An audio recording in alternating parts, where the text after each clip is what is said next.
Krishna, the Supreme Personality of Godhead. By His Divine Grace, A.C. Bhaktivedanta Swami Prabhupada, Founder Acharya of International Society of Krishna Consciousness. Chapter 1: The Advent of Lord Krishna. Once the world was overburdened by the unnecessary defense force of different kings, who were actually demons but were posing themselves as royal order. At that time, the whole world became perturbed, and the predominating deity of this earth, known as Bhumi, went to see Lord Brahma to tell her calamities due to the demonic kings. Bhumi assumed the shape of a cow and presented herself before Lord Brahma with tears in her eyes. She was bereaved and was weeping just to invoke the Lord's compassion. She related the calamitous position of the earth, and after hearing this, Lord Brahma became much aggrieved, and he at once started for the ocean of milk, where Lord Vishnu resides. Lord Brahma was accompanied by all the demigods, headed by Lord Shiva, and Bhumi also followed. Arriving on the shore of the milk ocean, Lord Brahma began to pacify Lord Vishnu, who was formerly saved the earth's planet by assuming the transcendental form of a boar. In the Vedic mantras, there is a particular type of prayer called as Purusha Sukta. Generally, the demigods offer their obeisances unto Vishnu, the Supreme Personality of Godhead, by chanting the Purusha Sukta.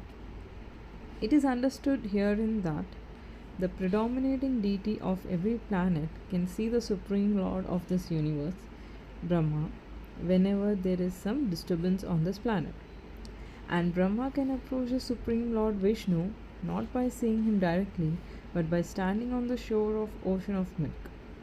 There is a planet within this universe called Sweta Dvipa, and on that planet there is an ocean of milk.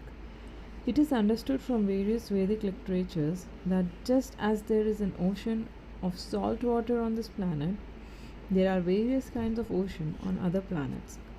Somewhere there is an ocean of milk, somewhere there is an ocean of oil, and somewhere there are oceans of liquor and of many other type of liquids. The Purusha Sukta is standard prayers which the demigods recite to appease the Supreme Personality of Godhead, Krisna Vishnu, because he is lying on the ocean of milk. He is called Kishor Dakyasya Vishnu. He is a form of Supreme Personality of Godhead through whom all the incarnations within this universe appear.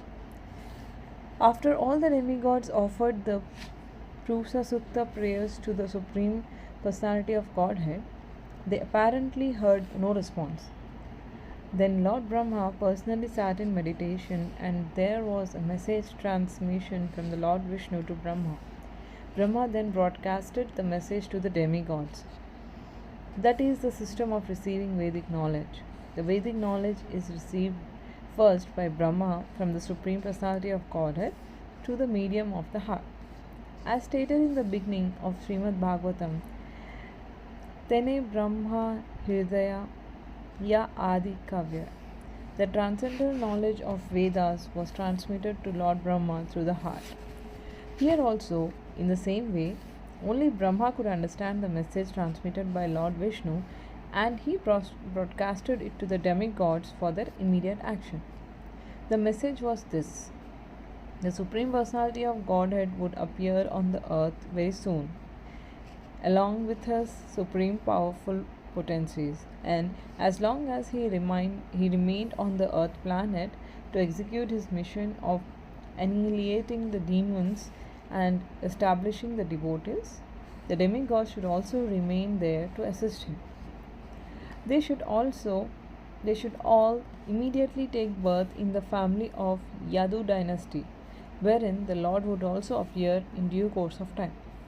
The Supreme Personality of Godhead himself, Krishna, would personally appear as a son of Vasudeva. Before his appearance, all the demigods, along with their wives, should appear in the different pious family in the world just as to assist the Lord in executing his mission. The exact word used here is Tat Priyatam, which means the demigod should appear on earth in order to please the Lord. In other words, any living entity who lives only to satisfy the Lord is demigod.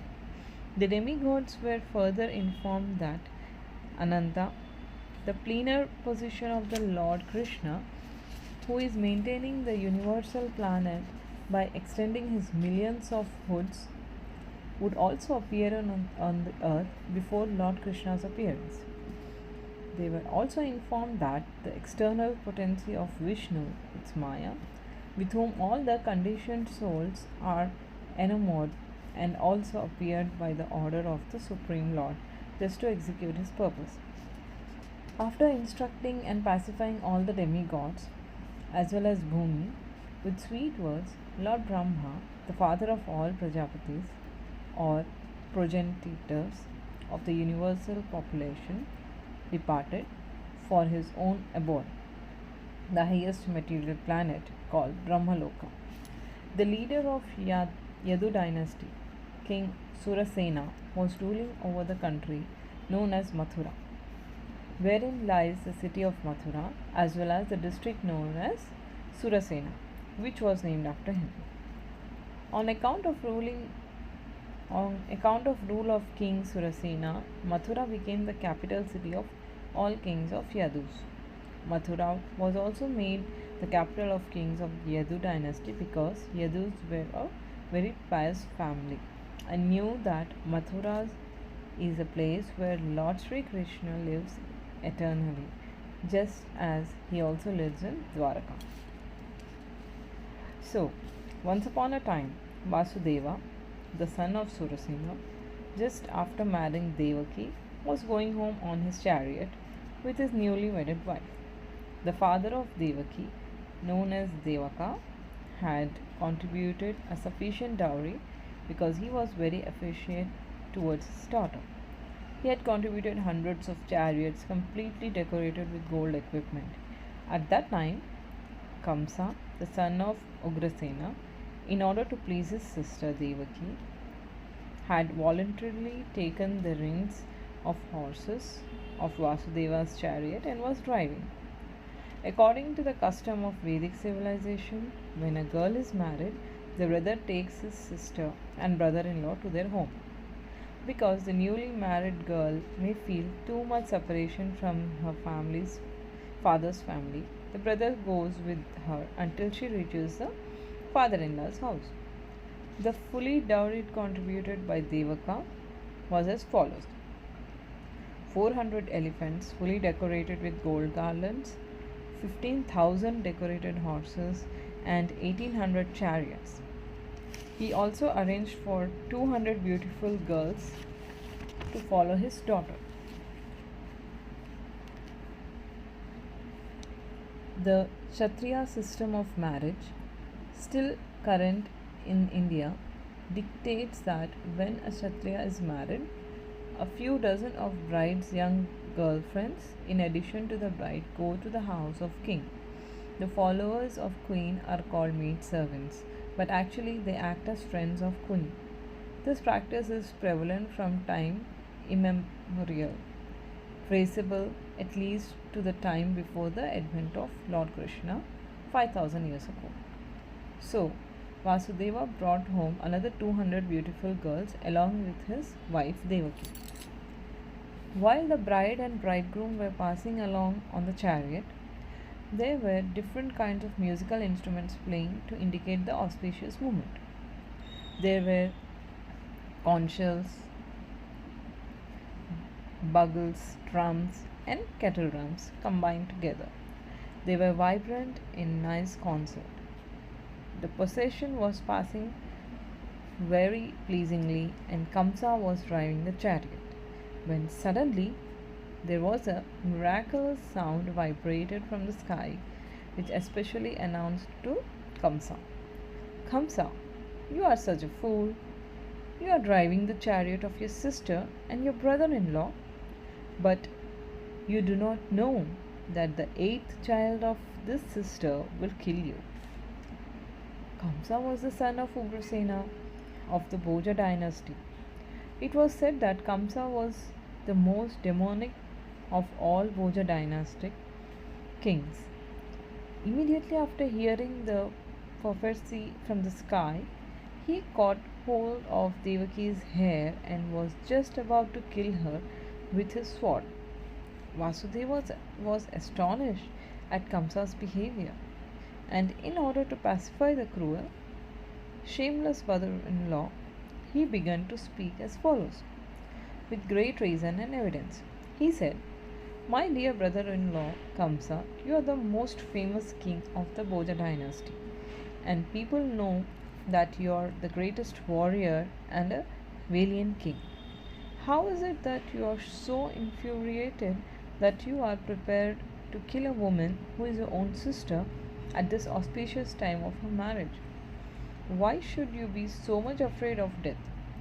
Death is already born along with your birth. From the very day you took birth, you began to die. Suppose you are 25 years old. That means you have already died 25 years. Every moment, every second you are dying. When then should you be so much afraid of death? Final death is inevitable. You may die either today or in 100 years. You cannot avoid death. Why should you be so much afraid? Actually, death means annihilation of present body. As soon as the present body stops functioning and mixes with the five elements of material nature, the living entity within the body accepts another body according to his present actions and reactions. It is just like when a man walks on the street, he puts forward his foot, and when he is confident that his foot is situated on sound ground, he lifts the other foot. In this way, one after another, the body is changed and the soul transmigrates. See how the plant forms change from one twig to another so carefully.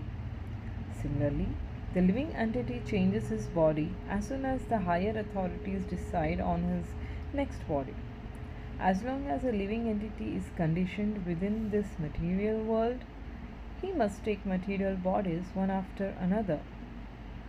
His next particular body is offered by the law of nature, according to the actions and reactions of his life.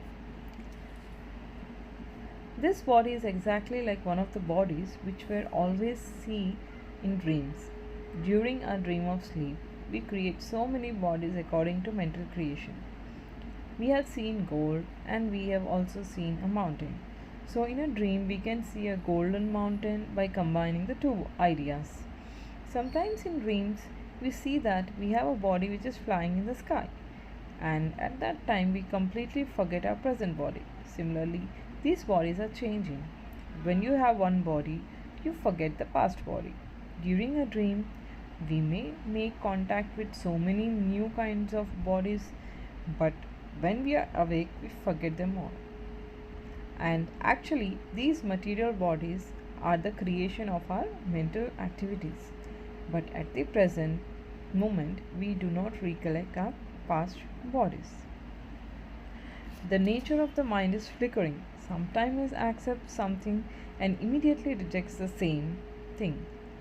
Accepting and rejecting is a process of mind in contact with the five objects of sense gratifications. Those are the form, taste, smell, sound, and touch. In this speculative way, the mind comes in touch with the objects of sense gratifications, and when the living entity desires a particular type of body, he gets it. Therefore, the body is an offering by the law of material nature. The living entity accepts a body and comes out again into the material world to enjoy or suffer according to the construction of the body. Unless we have a particular type of body, we cannot enjoy or suffer according to our mental proactivities inherited from the previous life. The particular type of body is actually offered to us according to our mental condition at the time of death.